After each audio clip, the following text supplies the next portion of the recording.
இனிய தமிழ் அமுது நேயர்களே அனைவருக்கும் இனிய வணக்கம். இன்றைய நாம் படிக்கப்போது ஸ்ரீ நாராயணியத்திலே தசகம் 57 பிரலம்பாசுர வதம். பக்தர்கள் விரும்பியார் அளிக்கும் பகவானே, ஒரு நாள் நீ ஒளி வீசும் ஆபரணங்களை அணிந்து கொண்டு இடைச்சிறுவர்களும் பசுகளும் சூழ்ந்து வர பலராமனோடு காட்டிற்கு சென்றாய். நீ விரும்பி பலராமனுக்கு தூய்மையான பிருந்தாவனத்தின் அழகை காண்பித்தாய். கையில் தடியேந்திய சிறுவர்களோடு விளையாடி கொண்டே பாண்டீரகம் என்ற ஆலமரம் இருந்த இடத்தை அடைந்தார். இரக்கமற்ற பிரலம்பன் என்ற பெயருடைய அசுரன் உன்னை கொல்ல விரும்பி இடையனின் வடிவத்தை மேற்கொண்டு நீண்ட கையிலுடைய உன்னிடம் வந்தான். நீ அறிந்தும் அறியாதவன் போல அந்த அசுரனோடு நட்பு கொண்டாய். ஆலமரத்தின் அடியில் சிறந்த இடைச்சிறுவர்களோடு மறுப்போரை தொடங்கினாய். பகவானை நீ இடையர்களை 2 கூட்டமாக பிரித்தாய். அவற்றின் ஒரு கூட்டத்திற்கு பலராமனை தலைவனாக வைத்தாய். மற்றொரு கூட்டத்திற்கு நீ தலைவனானாய். உன் வலிமையைக் கண்ட அஞ்சிய அசுரனை உன் கூட்டத்திலிருந்து விளையாடவும் அனுமதித்தாய். விளையாட்டில் தோற்றவர்கள் ஜெயித்தவர்களை தோளில் தூக்கிச் செல்ல வேண்டும் என்ற பந்தயம் வைத்த அந்த விளையாட்டுப் போரில் தோற்ற நீயோ பக்தனுக்கு அடிமை என்பதை புலப்படுத்த எதிர்கொடுத்த ஒரு அன்பனான ஸ்ரீ தாமன் என்பவனை சுமந்து சென்றாய்.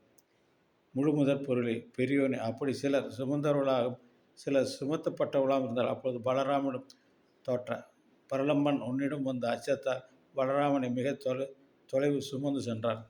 அந்த அசுரன் உன்னிடமிருந்து தன்னை வெகு தூரம் கடத்தி சென்றதைக் கண்ட பலராமன் தன் உடலை மிகவும் பெருஞ்சுமை உடையதாக செய்தான். அப்போது பலராமனின் படுவை தாங்க முடியாமல் அந்த அசுரன் உண்மையான வடிவம் வெளிப்படவே அதைக் கண்டு வலிமையான பலராமனும் அஞ்சினான்.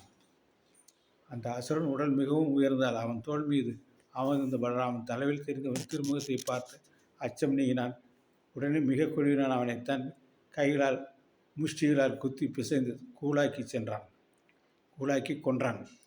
அசுர வீரனை கொன்று திரும்பிய பலராமனின் அன்போடு தழுவிக்கொண்டாய். அப்போது தேவர்கள் ஒன்று சேர்ந்து உங்கள் இருவரின் தலையிலும் பூ மாறி விழுந்தார்கள். கருவென்றிற்கு ஒப்பான நிறத்தை உடையவனே ஹரியே, உலகங்களுக்கு புகலிடம் கொடுப்பவரும் பிரலம்பாரவாதத்தை செய்த நீயை காலம் கடத்தாமல் இன்றே என் நோய்களை விலக்கியறல் வேண்டும். அதேபோல் நடக்க முடியாமல் எனக்கும் அருள் புரிய வேண்டும் கிருஷ்ண பகவானே. நீ தசகம் 58 காட்டு தீயிலிருந்து விடுதலையும் பருவ வர்ணனையும். தசகம் 58 நீ இடையர்களோடு விளையாடுவதிலும் பிரலம்பாகவனை கொள்வதிலும் அதிக நேரமான போது பசுக்கள் புல்லை தேடி சஞ்சரித்து கொண்டே ஜெகதீகம் என்னும் முஞ்சி காட்டை அடைந்தன. வெயிலின் தாக்கம் அதிகமில்லாத பிருந்தாவனத்தை விட்டு காட்டை அடைந்த பசுக்கள் வெப்ப மிகுதியால் நீர் வேட்டின உன்னை விட்டு பிரிந்தாலும் மனம் கலங்கிய அசைவற்று நின்றன. கௌரியே, அப்பொழுது நீ அன்பனோடு பசுக்களை தேடி வெகு தூரம் சென்றாய். அப்பொழுது வழிதவறி முஞ்சக்காட்டில் துன்புற்று கொண்ட பசுக்களின் கூட்டத்தை கண்டாய்.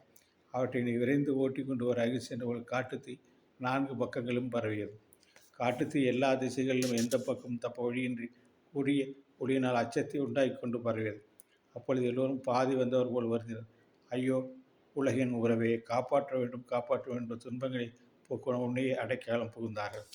உடனே நீ போதும் பெரிதும் அஞ்சியது போதும், நீங்கள் அனைவரும் கண்களை மூடிக்கொள்ளுங்கள் என்றாய். உன் வாக்கு பலத்தால் அவர்களும் தங்களை கண்ணை மூடிக்கொண்டார்கள். என் அதிசயம், அவர்கள் மீண்டும் கண்களை திறந்தபோது அங்கே காட்டு தீயை காணவில்லை, முஞ்சி காட்டையும் காணவில்லை. அவர்கள் பாண்டி மரத்தினுடைய அடியில் இருந்தார்கள். இது வியப்பே.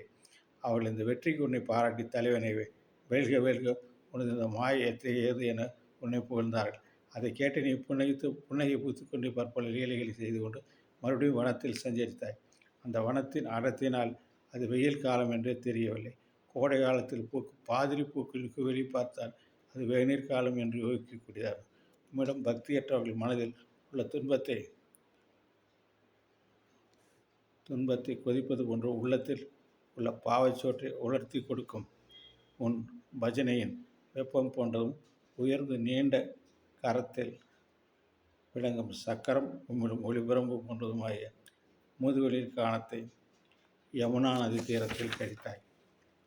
உன் திருமேனிக்கு ஒப்பான நிறத்தை கொண்டும் நீ அணிந்த மஞ்சள் பட்டாடி போன்ற ஒளி வீசும் மின்னல்களை உடையதான மேகக்கூட்டங்களால் உலகில் இருக்கின்ற எல்லோருக்கும் மகிழ்ச்சி அளிக்கக்கூடிய மழைக்காலம் வந்து நீ அந்த காலத்தை மலைக்குகைகள் உன் விருப்பம் போல் கழித்தாய். தேவதேவனே, பெருமை மிக்கவனான நீ கோவர்த்தனம் என்ற மலையரசனின் குகையில் விளையாடி கொண்டிருந்தாய். அப்பொழுது அந்த மலையரசன் மயிர்களின் ஹே கூ கூ என்று மகிழ்ச்சி அளிக்கும் மொழிகளால் உன்னை துதித்தான். மலர்ந்த மல்லிகை கதம்பம் மொழிய மலர்களால் உன்னை அர்ச்சித்து வழிபட்டான். அதன்பின் சரத்காலம் உன் பக்தர்கள் மனதைப் போல் தெளிந்த நீரோட்டம் பெறுவதை நீ அந்த காலத்தை தூய்மையான காட்டில் அழகை ரசித்து கொண்டும் பசுக்களைப் புல் மேய விட்டு கொண்டும் லீலைகள் புரிந்த குருவாயூரப்பா எனக்கு தேக ஆரோக்கியத்தை தந்தள்ள வேண்டும் என்று நாராயண பட்டத்தில் வேண்டுகிறார். அதே போல் அடியவனான அந்த கிருஷ்ண பரமாத்மா நானும் வேண்டுகிறேன்.